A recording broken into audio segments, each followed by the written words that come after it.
Hey everybody, Chad Wesley Smith here, bringing you a classic episode of the JuggLife. This is episode number 75, Differences in Male and Female Training. In this episode, Max and I discuss the implications of changes to volume, intensity, frequency, maybe exercise selection, and even some psychological differences in coaching male and female athletes. Enjoy the episode, like it, share it, leave us a 5-star review on iTunes. If you're interested in online coaching, visit jtsstrength.com and check out all of our online coaching services from Juggernaut AI to one-on-one club coaching for powerlifting, weightlifting, power building, strongman, and super total. Coming to you from Orange County, California, this is the JuggLife podcast with Max Ada and Chad Wesley Smith.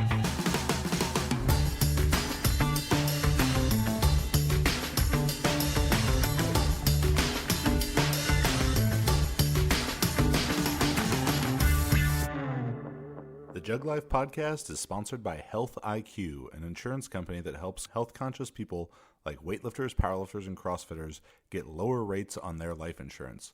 Go to healthiq.com/JuggLife and use the promo code JuggLife to support the show and see if you qualify.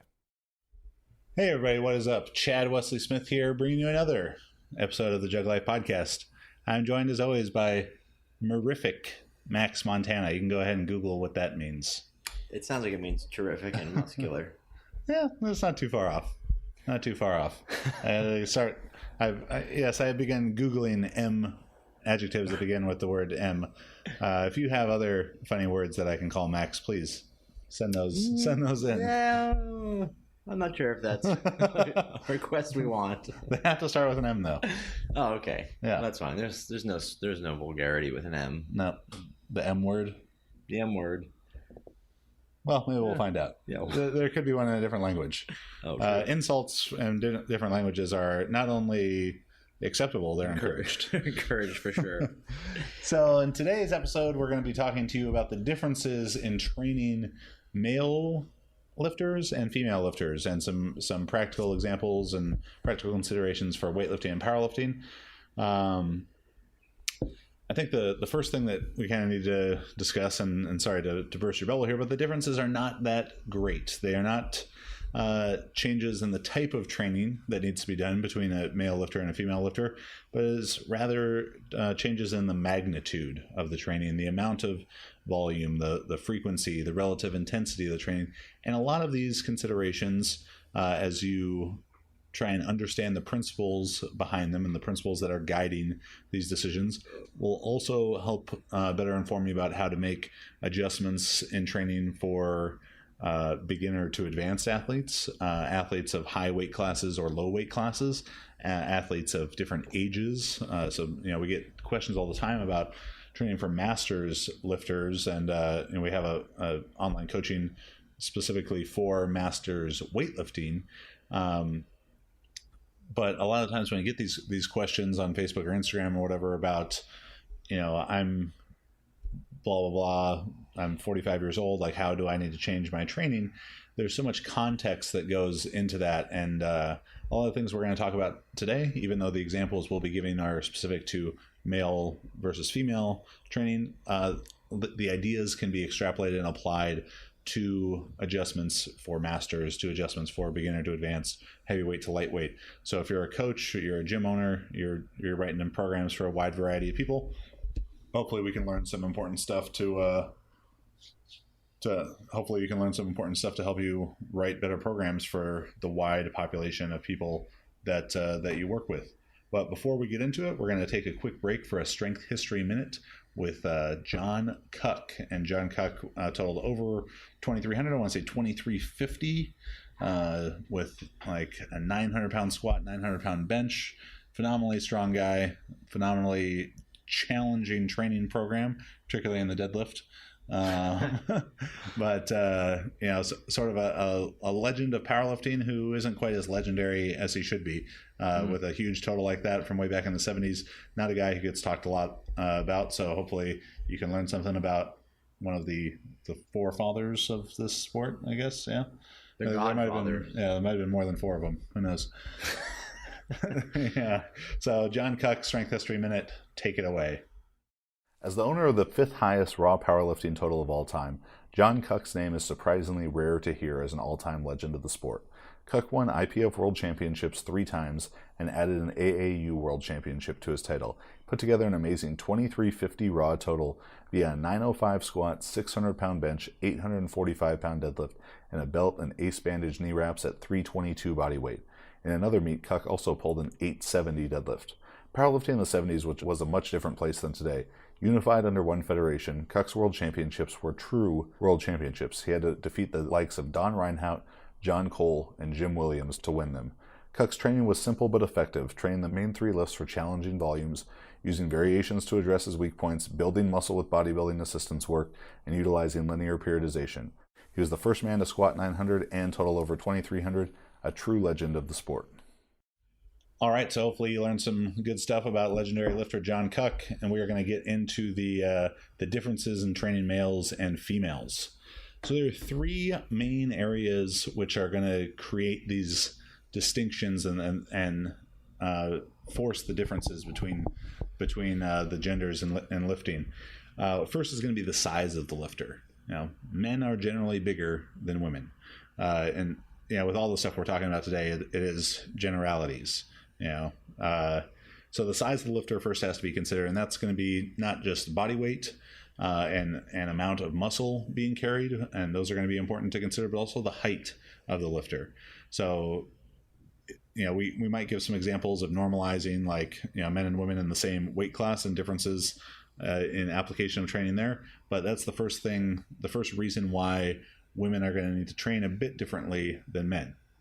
The strength of the lifter.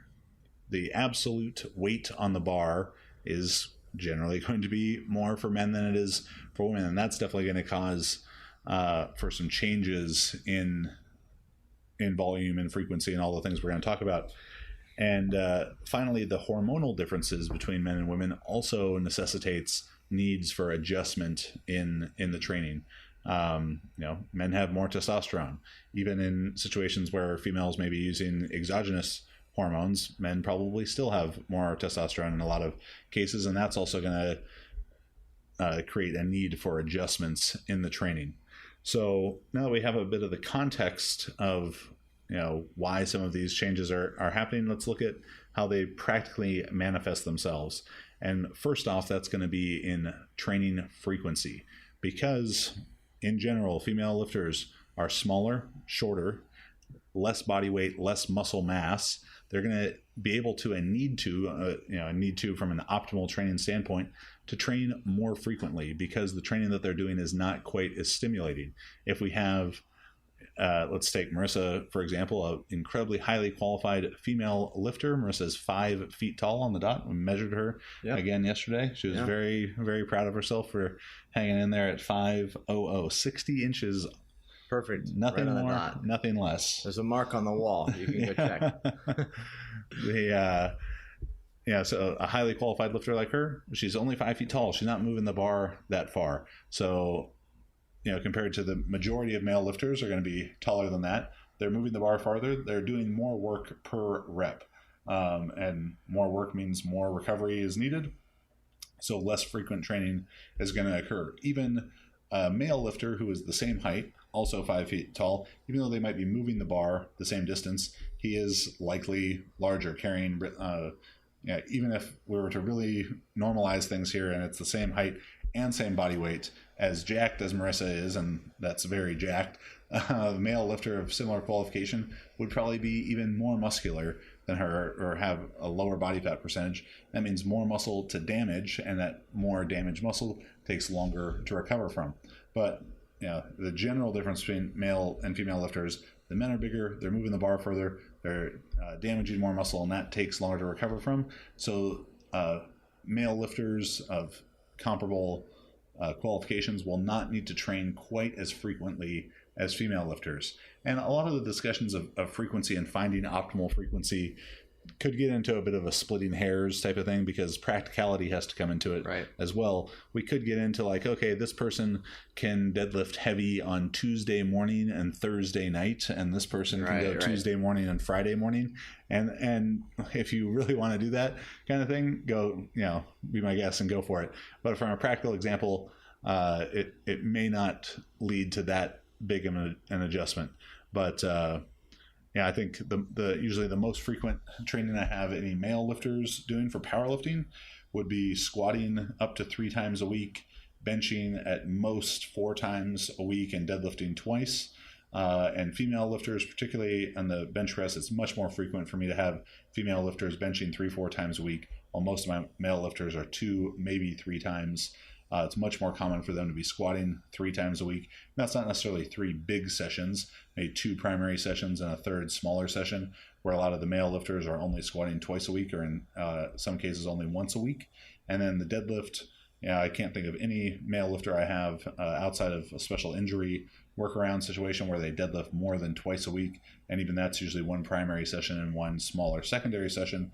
Well, it's not totally uncommon to have female lifters deadlifting twice, maybe even 3 times a week with 2 primary and 1 secondary, or sort of more assistant session.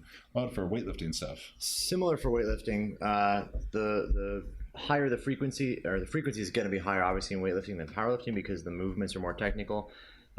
But you might find a situation where we're probably always going to be, both male and female will be practicing the snatch and clean and jerk as exercises almost every session in training. It's a matter of when those very heavy lifts take place, 90% and above. For women, it can happen as often as maybe once a week. With men, it may be once every 2 weeks or once every 10 days, simply because larger numbers, like we talked about, larger weights, bigger people, going to take longer to recover. And that extra, from a practicality standpoint, that extra day may just lend itself better to being spread out more than a day to the entire training week, right? The microcycle being, instead of being 10 days, is still 7. We just have spaced things out to accommodate for that, because a lot of practicality comes into play there. As far as squatting, very similar. In weightlifting, a lot of lifters are going to squat. Men are probably going to squat slightly less frequently, simply because the weights are bigger. Women more frequently.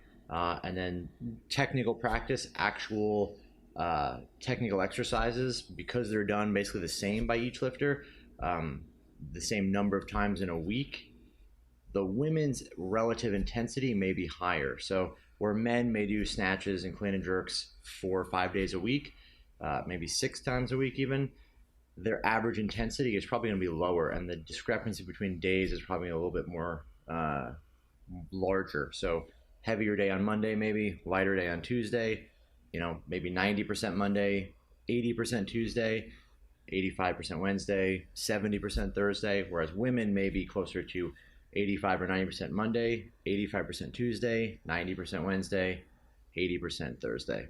As an example where that average intensity can climb up simply because they're not fatiguing themselves as much. It's going to be particularly training for the upper body, as where you'll really see higher frequency for female lifters. Right. And this, men can train their upper body relatively more frequently than they can their lower body, because the muscles of the upper body are smaller, so they recover faster. And then upper body muscles for females are even smaller than that, and relatively more small than the muscles of their lower body compared to their male counterparts. So that's why you're going to see that extra increase in upper body training frequency for female lifters. The changes in volume, and this is total weekly volume and probably per session volume, is also going to be a big difference between male and female lifters. Female lifters can tolerate more volume. Some of this goes with the size of the lifter, because they're not moving the bar as far because it's a little bit smaller muscles. Some of that's going to go with the strength of the lifter. People can do more sets and more reps if the weight's not as heavy, because it's not as neurologically taxing. It's not as structurally taxing to joints and ligaments. So female lifters are going to do a bit more volume. But again, these are not changes in the type of training. It's changes in the degree of training. So while we may have a male lifter whose MAV, maximum adaptable volume, during a strength training block is, let's say, 14 to 18 sets of squat related exercises per week. The female lifter, they're not going to be doing double that, a similarly qualified, like, both with class 1 totals, let's say, for powerlifting. But instead of it being 14 to 18, maybe it's 16 to 20. So it's a small increase, but it is more. I think the highest volume that Marissa and Kristen have gotten up to in the recent sets or recent weeks, they've gone as high as like 18, 20 sets of squats in a week, with one session of that being as much as like 11 sets of 6 to 8.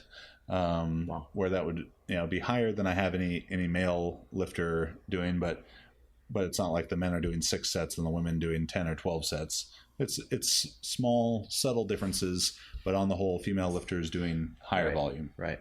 I actually had Shaco told me about a smaller male lifter he had, really famous bench presser, doing a pyramid, where he would do working up in the sets, doing something like 120 repetitions in one workout, and exceeding 90%. So small man though, same thing where there's a male, big weight still, but smaller, going to be at a higher side of the volume there. For weightlifting, the changes in volume are probably maybe a little bit more extreme, simply because once fatigue starts to set in for a very large, like a super heavyweight male versus a 48 kilo woman, those weights are bigger, fatigue may set in, it starts to deteriorate technique a lot faster. And because the technique is such a critical aspect to our training, you're going to see that volume drop off a little bit more, I think, with the larger men than you would in powerlifting, because in your case, Chad can execute a tremendous amount of volume, not just for being super, but also just in general, versus Marissa. Their training is probably less significantly different in terms of total amount of volume, whereas if Chad was a super heavyweight weightlifter, he's probably going to do significantly less volume than he would like Alyssa Ritchie, who's 48 kilos. So I think that's the one kind of difference with weightlifting and powerlifting, that the smaller lifters are going to fatigue a little bit less. They can definitely handle quite a bit more volume than the larger counterparts and the women and men. How would the training of, to normalize things a little bit more, we have the national champion in both of the smallest weight classes, the men's smallest class 56s, Mike Fox. Yeah, they're just good. Strongest midgets in all of America. So we have Mike Fox, 56 kilo national champ, and Alyssa Ritchie, 48 kilo national champ. How much taller is Mike than Alyssa? Maybe like an inch and a half? I don't know if he's even an inch taller. Yeah. So Alyssa is 4'10" and a half, and those half inches when you're only 4 foot and you're less than 5 feet, that's important. So you got to get. She might even be like 4'10" and 2/3 of an inch. And I think Mike is 5. Was Mike taller or shorter than you, Shorty? I think he was a little bit shorter, actually. I think he's shorter. I think he's under 5 feet. Under 5 feet? I'm gonna get the biggest calves ever. Let's give him 5 feet tall. Let's just say he's 5. So he's an inch and a half, and he walks around 10 kilos heavier than Alyssa. How much different is the volume of their training? It's actually quite a bit more in Michael's favor, simply because I think Michael's he has a little bit different ability to adapt to the volume. Although I believe Alyssa probably could tolerate more volume, but Michael is doing a significant amount of work. The average intensity of his work is a little bit lower, just because from an individual differences standpoint, he does benefit a little bit from a lower intensity, whereas Alyssa trains a little bit heavier in general. But they're relatively similar in the amount of volume they're both doing from a week-to-week standpoint. I've seen some of those early phase days for Mike that were like 8 sets of 4 snatch. Yeah, 6 times 4 plus 1. Yeah. So because he trains with a little bit lower average intensity, he does a lot more, quite a bit more, whereas Alyssa benefits a little bit more simply because of, and it's tough because we're talking about two individuals that have very specific cases, but she does benefit from a little more higher intensity lifting, whereas he benefits a lot more from lower intensity but much larger volumes. But overall, if we compare him, he's probably the highest volume of anyone we have. He's doing a significant amount, but essentially they're the lowest end of the weight classes, right? Yeah. Well, I guess the other kind of close male to female and comparable level lifters we'd have would be maybe Pomp at 85 and Q at 75. Their volume is much closer. Yeah. They're much more similar in that Pomp probably does a little bit less volume than Q at similar weight classes. And Q is also comes from, she's a little bit older than Pomp. Not that factors in a ton, but those guys are much closer in the total volume they both do, and the intensity there is probably much more similar, the average. So do we have any athletes who are actually a good example of the things that we're trying to talk about? Of a female doing a lot more than the male at a comparable weight class? Who do we have? Oh, no, we don't have a 63. We do. Christy. Well, I'm trying to think of a male. Christy and John Mendoza. Christy definitely does significantly more volume at a significantly higher intensity than John Mendoza does. So scratch all that other stuff we talked about. Sorry. So this one. Sorry. Yeah, those are bad examples. Christy definitely does. Christy Brewer does a lot more volume with a much higher average intensity than any of the 62 kilo male, John Mendoza. She actually probably does more volume than. She does definitely more volume than the heavier men, and closer to the same amount of volume as a lighter male like Mike Fox. And her intensity is definitely higher.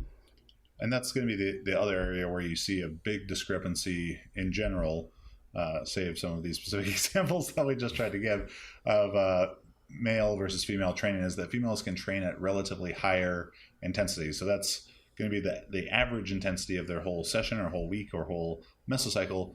But even if we were to look at doing like how many reps can they do at this given percentage, a 5-rep max in the squat for most male lifters, maybe 84 to about 88%, where it wouldn't be uncommon for female lifters to be able to do 5 reps with 90%, even into the low 90%, 90, 91, 92. And those examples, while not perfectly illustrating that point, they do illustrate the point that in order for Mike Fox to achieve a higher training volume than Alyssa, his relative intensity, his absolute intensity has to come down significantly more to accomplish that. Whereas Alyssa can maintain a very similar volume or just slightly less than that, which much, much more significantly heavy weights. Mike Fox is not attempting, he's not having these sessions with these 90% weights nearly as often or as much. In order to do that, he has to reduce the training intensity. So you can look at it from the other perspective, is that in order for them to accomplish similar looking volumes, they're going to have to change the other factors. Yeah, and I think those kind of considerations are important to understand, that Alyssa and Mike, though they're just two people and it's just a very small sample size, are good examples to give because they are so similarly qualified. Right. Both national champions, both challenging American record weights. For us to compare Alyssa, 48 kilo national champion, to a 56 kilo man who's been weightlifting for 3 months, and isn't lifting these big weights, you'd see a much different relationship. So again, the female lifters are going to be training at that relatively higher intensity. They're going to be able to do more reps at the higher percentages in a given set, and more reps at the higher percentage over the course of the whole training session, week, month, whole training cycle, which you're going to see a higher relative intensity. So when writing a program for a female, if maybe you'd write for the men, 80% for 4 sets of 5, for the similarly qualified female, that might be 83% for 4 sets of 5, or 80% for 4 sets of 6. Just a little bit small change, but it really adds up over the course of the entire session, over the course of the week and the mesocycle. Health IQ uses science and data to secure lower rates on life insurance for health-conscious people like powerlifters, weightlifters, and CrossFitters. Life insurance companies calculate your policy rates based on your nearest age, not your actual age, and rates increase as you get older. So lock in the best rate possible by getting a free quote today. 56% of Health IQ customers save between 4 and 33% on their life insurance. Health IQ can save our customers up to 33% because physically active people have a 56% lower risk of heart disease, 20% lower risk of cancer, and a 58% lower risk of diabetes compared to people who are inactive. Like saving money on your car insurance for being a good driver, Health IQ saves you money on your life insurance for living a health-conscious lifestyle. These savings are exclusive to Health IQ, and you must qualify to get the special rate. Visit the website for more details there. Health IQ is the official life insurance partner of USA Weightlifting, and you can go visit healthiq.com/JuggLife. Use the promo code JuggLife to see if you qualify and get your free quote today.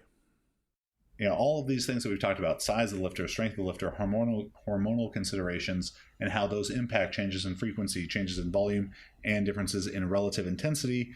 One of the areas of training where it's really going to show up is in the proportion of phases, and particularly the length of peaking blocks and the length of the taper. So it's going to matter through all the phases that females, particularly in the bench press, are going to benefit from a longer hypertrophy cycles, and then with that as well longer strength cycles, and if both of those are longer, the peak has to be much shorter. Building muscle has got to be a greater consideration for females in the upper body because naturally less muscular in the upper body. So female lifters in powerlifting are going to have longer hypertrophy cycles in all the lifts, but particularly in the bench press, and then very, very short peaking cycles, again short in all the lifts relative to men of similar qualification. But female lifters, a lot of times, maybe like a 1 or 2 week peak where they're doing singles and doubles in the bench press could be enough. And that's just because the weights aren't that heavy, so it doesn't take that long to build up to them. Also, because of the lack of testosterone and less muscle mass, females will become detrained more quickly. So if you have a long peaking block or a long taper as part of that peaking block for a female lifter, detraining and loss of muscle is going to be a real risk. So, if we have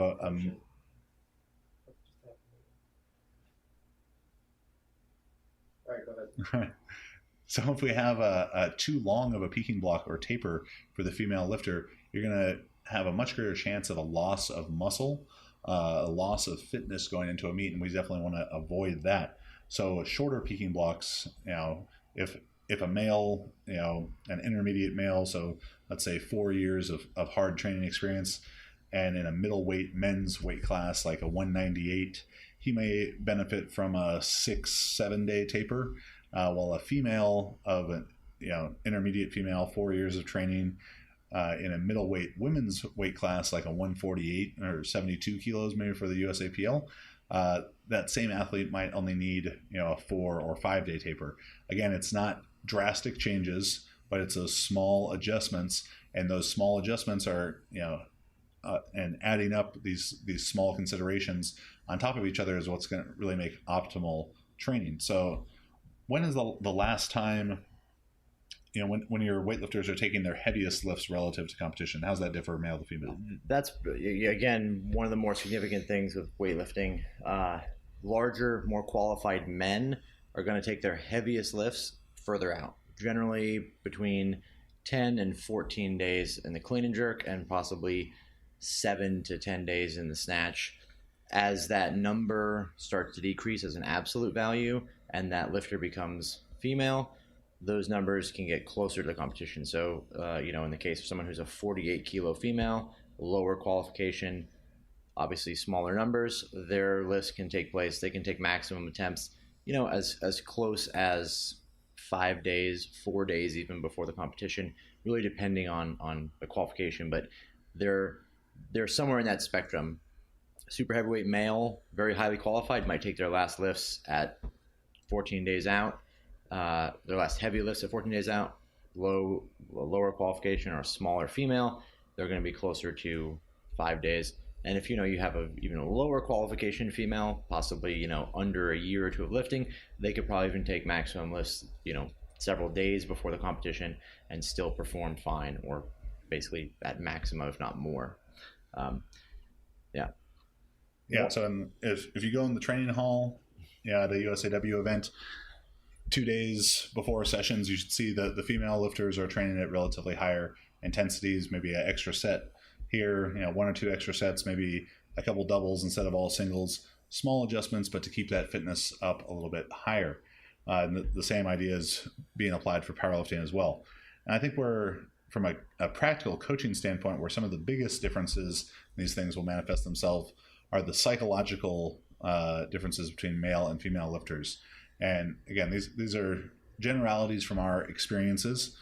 So if you find yourself being an outlier to this, don't take offense to anything that we're saying. We're trying to inform you with our experiences of training high-level lifters, male and female, in powerlifting and weightlifting.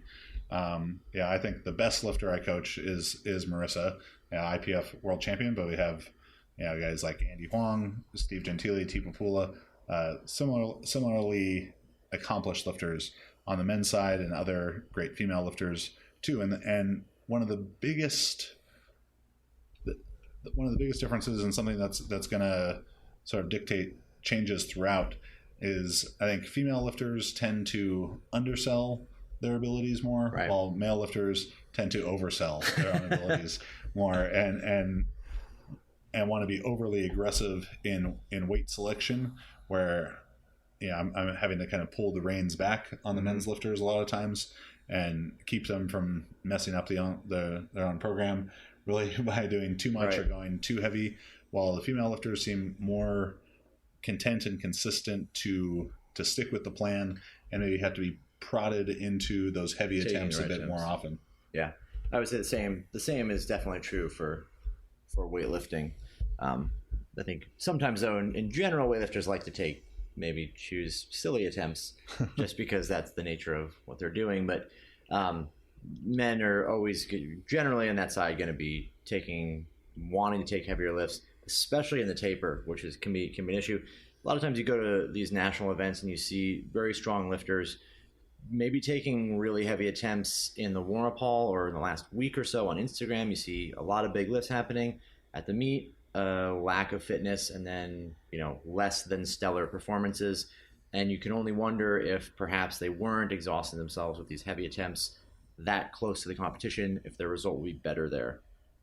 It's generally not the case. You don't see that with women as much, where they're hitting really heavy attempts, within that taper phase, that 10-day period before the competition, and then really, really underperforming.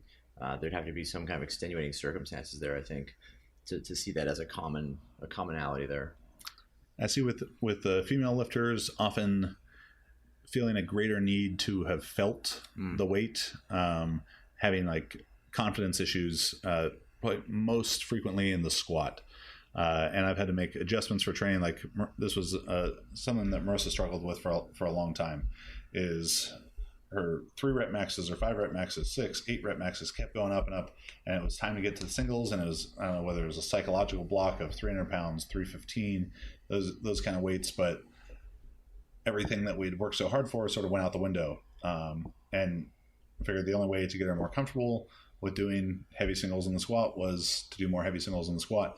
So with that, began introducing pretty much every other week single, all the way from hypertrophy. And while this might violate some ideas of phase potentiation that we've talked about and other stuff, it was practically what she needed, and it's been very beneficial. So sort of what we did is, maybe in a 12-week training plan, we'd have 3 weeks of hypertrophy, then a deload, 3 weeks of strength, and then a deload, and a 3-week peak. In that hypertrophy and strength phases, she would do 2 heavy singles in the squat. So week 1, week 3, then we have a deload, and then she'd go again in strength, week 5 and week 6, and then peaking, we're getting into squatting singles 3 times a week. But way back in hypertrophy, she's not going to hit a PR squat in hypertrophy because of the high fatigue, but we just began preparing her for the heavier weights. So this was a plan that we began before 2016 USAPL Nationals, and during this time, her best squat went from her meet PR went from 303 to 319. But at her previous meet, IPF World, she only squatted 292. So we went from one meet to the next, squatting 292 to 319 in a 3.5-4 month span. And this was a big reason why. So that first week of hypertrophy, we're just going to do a single in the squat and then do all the other normal hypertrophy work. And we started very conservatively, like 275 for a single. And then the next time we came back to it, it was 281 or 286 2 weeks later. And then 2 weeks after that, it was 286, 292. And the numbers had to be low because our goal was to build confidence, and you have to be successful to do that. And the numbers had to be low because fatigue was greater from higher volumes of training around it. So she wouldn't have been ready to squat, in the high 290s or low 300s. And we just wanted to kind of ease into it. So it was like 275, 281, 292, 297. And then by the time we were in peaking, we got to go 303, 308, 314, 319. But she had so much, more success with singles, and it wasn't as jarring of a transition to go from not having touched any real heavy weights during hypertrophy or strength, and then a bit of a jarring transition into peaking with that. So yeah, the need to prepare the female athlete psychologically for the heavy weight, where you keep heavy singles in more frequently, can be something that's really useful. And because the weights aren't as absolutely heavy, they don't generate as high levels of fatigue. If I try to do the same idea of what I just talked about with Marissa, with like Andy Huang, who squats 843, he's going to have to take 750, for a single the first week of hypertrophy. That's going to be way tougher to recover from, and way more damaging and detracting really from the rest of the training that we're doing than this one single from Marissa 275. So that's a big difference. I think in the bench press for female lifters, training very close to maximum is going to more frequently is going to be beneficial there, because the female bench press is such a fine-tuned exercise where 1 kilo jump in weight, it's like you go from an RPE 8.5 to a 11, with a one or a 2.5 kilo jump, because that represents such a greater percentage. So more frequent heavy training in the bench press, I think, is very beneficial there. Right. It's also, all these things apply not just to male and female, right? As Chad said in the beginning, these also apply to qualification levels, right? Lower qualification, smaller absolute weights, these rules, these things will apply to them. A lifter could take heavy singles in the squat or the bench press more frequently, more often, early, or starting that process early in the training cycle, simply because the absolute intensity is not there. Same kind of thing applies in weightlifting, in that the technical aspect of the lift is so important. And in a lot of cases, the lifters need to feel the technique. They need to feel consistent with it. It's difficult to get far away from that highly technical aspect, the skill side of lifting a maximum intensity weight, whether it's squatting, benching, snatching, clean and jerk. Starting that process earlier is also more possible with female lifters, because their ability to tolerate, or their ability to use higher percentages of their maximum in training, a higher relative intensity. So that process can start earlier. It's a little more beneficial, and it suits itself well to the psychological aspect of keeping somebody confident in those lifts approaching the competition, right? What about in competition? What psychological differences have you seen male to female lifters? From my experience, male lifters sometimes believe they overestimate their abilities, or they fixate on what they should or shouldn't be able to do, and a lot of times, in competition, that can end up being a huge Achilles heel, in that you're stuck with an idea. They might believe, I have to lift this much weight. If you say, no, we need this much, or you call for less, they almost lose motivation for it. With female lifters, that's generally never been an issue. Their confidence is usually, if they've instilled their trust in you as a coach, then they usually seem fine no matter what changes up or down we're making. From a perspective of competitiveness, there's definitely an equal playing field there. In fact, I think in some cases the women are almost more competitive from a standpoint of coming back after missing, or coming back after failure, or being the underdog.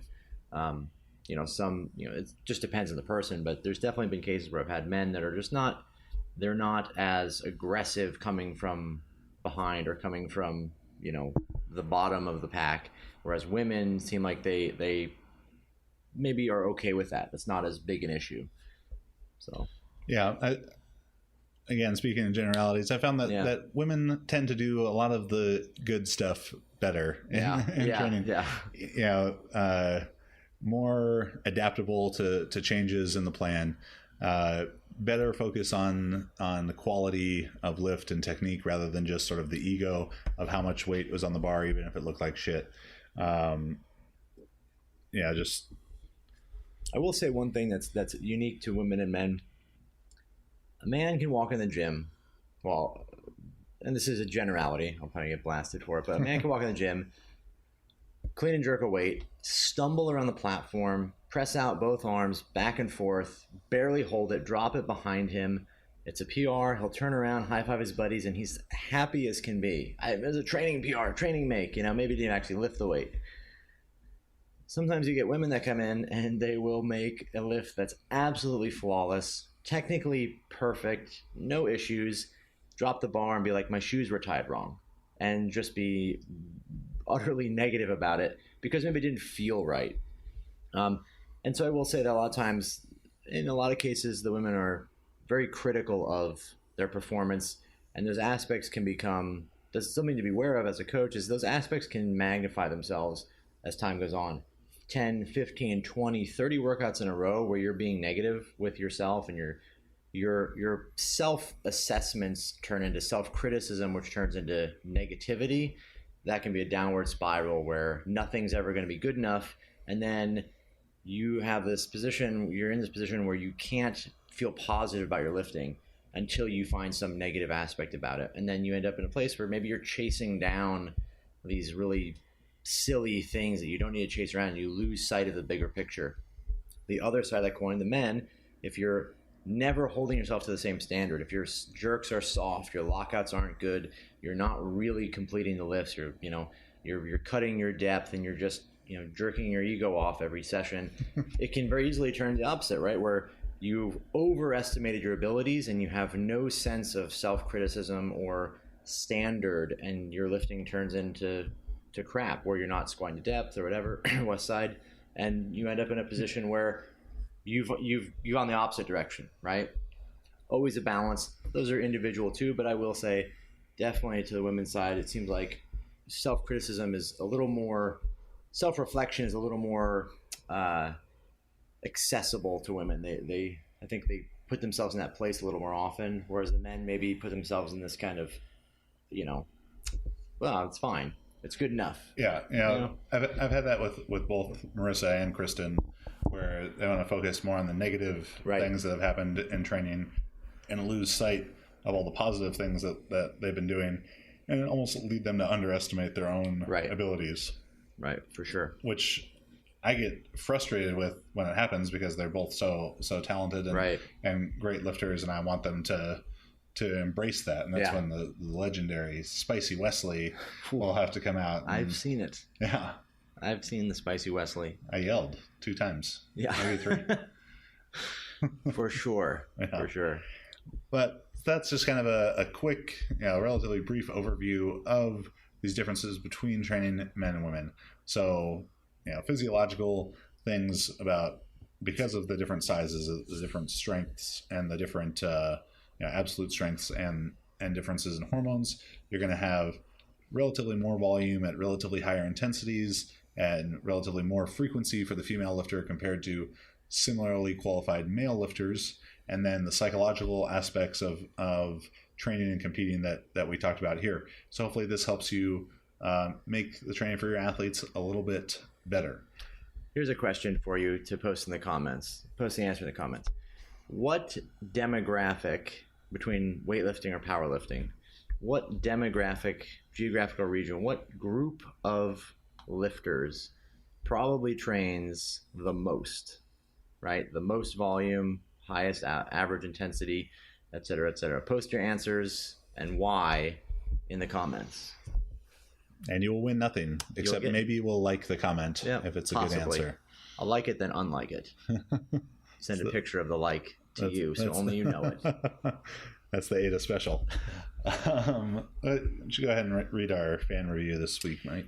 Fan review this week comes from Blake Nell. I think it's just Nell, yeah. Blake Nell. Chad and Max are a dynamic duo of comedy and knowledge. It's such a good listen.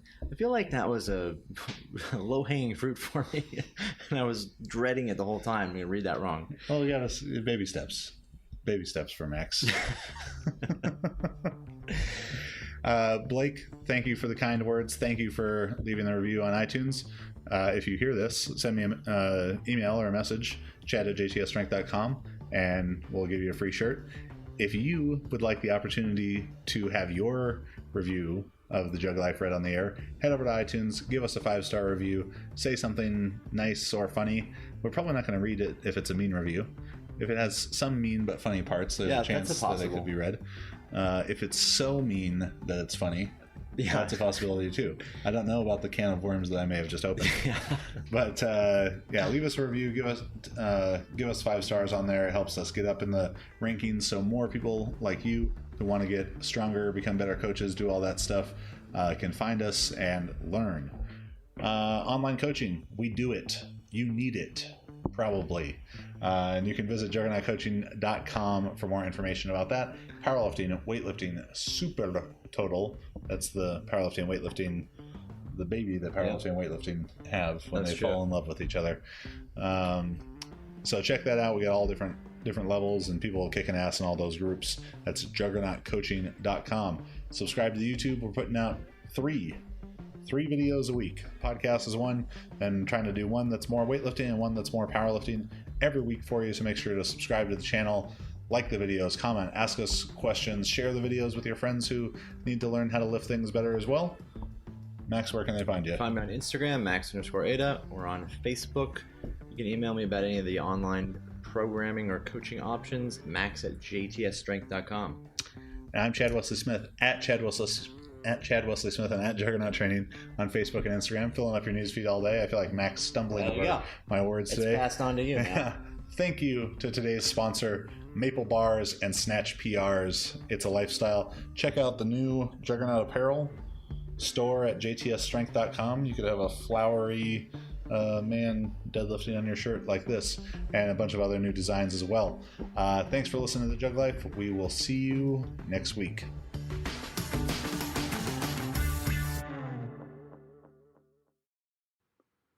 Thanks for listening to that classic episode of the JuggLife, Differences in Male and Female Training.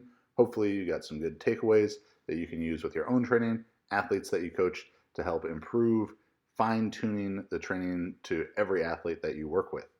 If you enjoyed it, leave us a 5-star review on iTunes. Make sure to subscribe to the podcast.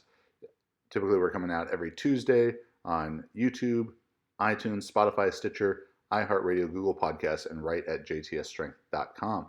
Also visit jtsstrength.com for all your online coaching needs, powerlifting, weightlifting, super total, power building, strongman, the revolutionary Juggernaut AI system, as well as all of our books and apparel. Thanks for listening. Talk to you next week.